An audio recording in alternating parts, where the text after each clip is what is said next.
Welcome to SaltWire.com. P.E.I. sports editor Jason Simmonds, along with Guardian sports columnist Fred the Fiddler MacDonald. And Fred, today we're at McAdam Field on the campus of the University of Prince Edward Island. And these are exciting times for rugby and P.E.I. You want to believe it. I sit back, the P.E.I. Corners Alehouse Mudmen. I've been watching over the Quaff Field 10, 15 years ago. And I can still see some of the guys are still playing. Like Alec Lampier, he's still playing. He must be, what, 50? Like, it's unbelievable to see the rise in rugby and P.E.I. I mean, in 1955, in the 50s in Atlantic Canada, rugby was the game, or one of the big popular games. Everybody played it. The 55 team, the Charlottetown Nomads, or the Yabbies, with Spy Reddy and Charlie Reddy and Dave McLeod and Dick Carroll and Gordon Tweedy, Ebby Devine, Noel Wilson. They were and Art Perry. They were a fabulous team. Fabulous team.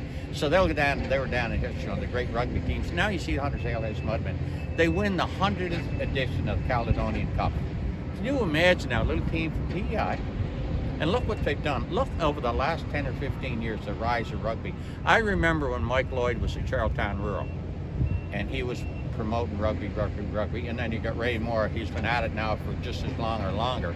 And it's nice to see now all the things that are happening at rugby. And there you got actually, my father was a captain of the rugby team at St. Dunstan's on this campus, on the other end of the campus, in 1936, and his picture's inside in the foyer, outside the rink.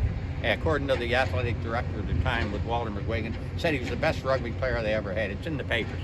And the next guy along was Alan McAdam's dad, A.J. McAdam Field, that's who he called after. He was the next athletic director. And that's when soccer was really booming. It faded with the advent of the American football, forward pass and stuff like that. But it's back now, bigger and stronger. Look at all the high school teams. And look, the championship game going to be played here next week. The championship game, the women's rugby team. Amazing. Finish in first place. They play the winner of St. Alexis St. Mary's tomorrow or the next day, whatever. Acadia, is it? There you go. So they play the winner. So when you sit back and look at it, all the great things that have happened because of rugby. Unbelievable. I remember how tough the game is. I remember Roy Scantlebury, when he was 50, playing at the Quaff Field over there, playing rugby. And he's had to be some tough. 50 years old playing against these 20 and 30-year-old that are, ready to roar. Unreal. It's unreal, the game. I'm looking forward to the game here next week. October 25th is the AUS Women's Rugby Championship game here at McAdam Field, and Fred, that'll take place in the field behind us here, and obviously hoping for a big crowd and the stands behind us to be full. I think the stands will be full. There's no two ways about it. There's not many times you get a chance to win an intercollegiate championship. Little old P.E.I. knocking off, you win the St. It's unreal. Let's hope it happens.